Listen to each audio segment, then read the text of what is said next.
Lok Sabha speaker గా జిల్లాకు జాతీయ స్థాయి గుర్తింపు తెచ్చిన ఘనత దివంగత జీఎంసీ బాలయోగికే దక్కుతుందని, అభివృద్ధి ప్రదాతగా నేటికి ప్రజల గుండెల్లో చిరస్మరణీయుడిగా ఉన్నారని కాకినాడ సిటీ ఎమ్మెల్యే వనమాడి కొండబాబు పేర్కొన్నారు.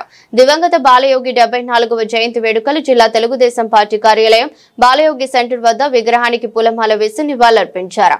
సందర్భంగా మాట్లాడుతూ లోక్సభ స్పీకర్ గా దేశంలోనే మన రాష్ట్రానికి జాతీయ స్థాయి గుర్తింపు తీసుకొచ్చారన్నారు.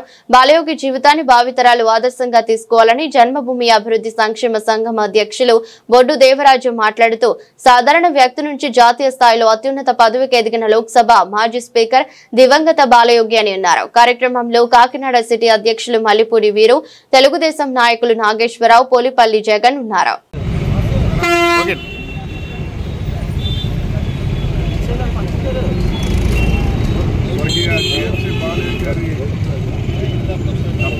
జయంతి కార్యక్రమం జరుగుతున్నాయి. ఇప్పుడే జిల్లా తెలుగుదేశం పార్టీ నివాళులర్పించి ఈరోజు కార్యక్రమాలు చేయడం జరుగుతుంది. ఈరోజు 74 సంవత్సరాలు ఆయన ఈరోజు 74 సంవత్సరాలు వచ్చినప్పుడు కూడా ఆయన్ని మర్చిపోకుండా తెలుగుదేశం పార్టీ ఎప్పుడు గుర్తు చేసుకుంటుంది.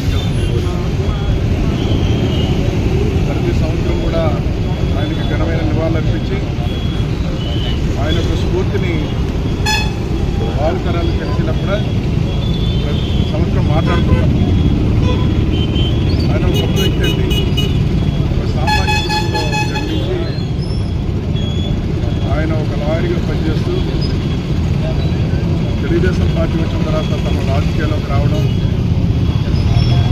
ఒక విధంగా చంద్రబాబు నాయుడు గారు వారికి గొప్ప అవకాశం ఉండదు. ఎంపీగా, లోక్సభ స్పీకర్గా అవకాశం ఇస్తే అవకాశాన్ని తెలుగుదేశం పార్టీ బలపరుస్తూ ప్రజల కోసం పనిచేశారు.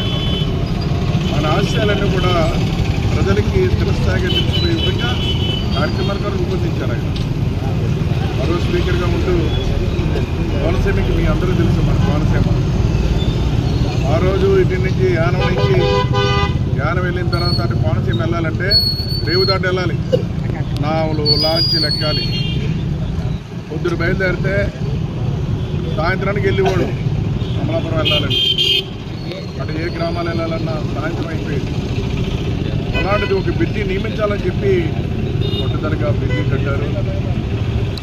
సరస్థాయిగా నిలిచిపోయారు. అదే కాదు, కొన్ని గ్రామాలకైతే మంచినీళ్ళు కూడా లేవు ఆ ప్రాంతాల్లో. అలాంటిది మంచినీళ్ళు ట్యాంక్ ఇచ్చి గ్రామాలకు నీళ్ళు ఇచ్చారు, బ్రిడ్జీలు వేశారు కొన్ని గ్రామాలకి. అదే కాకుండా ఈ రాష్ట్ర అభివృద్ధి కోసం కూడా కృషి చేశారు ఆయన. అలాగా ఆయన ఇంకా ఉండుంటే ఇంకా చాలా అభివృద్ధి కార్యక్రమాలు చేసుకునే వాళ్ళు, చాలా గొప్ప కార్యక్రమాలు చేసుకునేవాళ్ళు. మన మధ్య లేరు ఆయన.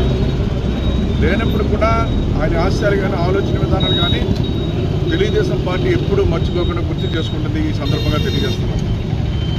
అదేవిధంగా ఆయన ఆశయాలు ఆలోచన విధానాలు ముందుకు తీసుకెళ్ళడం కోసం బాలయ్య గారు మన మధ్య లేనప్పుడు కూడా ఆయన కుటుంబాన్ని కూడా ఎక్కువ తెలుగుదేశం పార్టీ మర్చిపోలేదు. చంద్రబాబు నాయుడు గారు వాళ్ళ అబ్బాయికి మళ్ళీ ఎంపీగా అవకాశం ఇచ్చారు. ఈ రోజున ఆయన స్ఫూర్తిని, బాలయ్య గారి స్ఫూర్తిని వాళ్ళ అబ్బాయి గారిని ముందుకు తీసుకెళ్ళమని కోరడం జరుగుతుంది. ఆ విధంగానే తీసుకెళ్తున్నారు కూడా. అంటే ఒక కుటుంబంలో బాలయ్య గారి కుటుంబాన్ని మర్చిపోకుండా తెలుగుదేశం పార్టీ ముందుకు తీసుకెళ్దని చెప్పడానికి ఇది ఉదాహరణ కూడా ఈ సందర్భంగా తెలియజేసుకుంటూ, ఎవరైనప్పుడు కూడా ఒక అవకాశం ఇచ్చినప్పుడు అవకాశాన్ని ప్రజల కోసం, పార్టీ అభివృద్ధి కోసం పనిచేసిన నాయకుని ఎప్పుడు ఎవరు మర్చిపోరని మీ ద్వారా తెలియజేస్తున్నారు.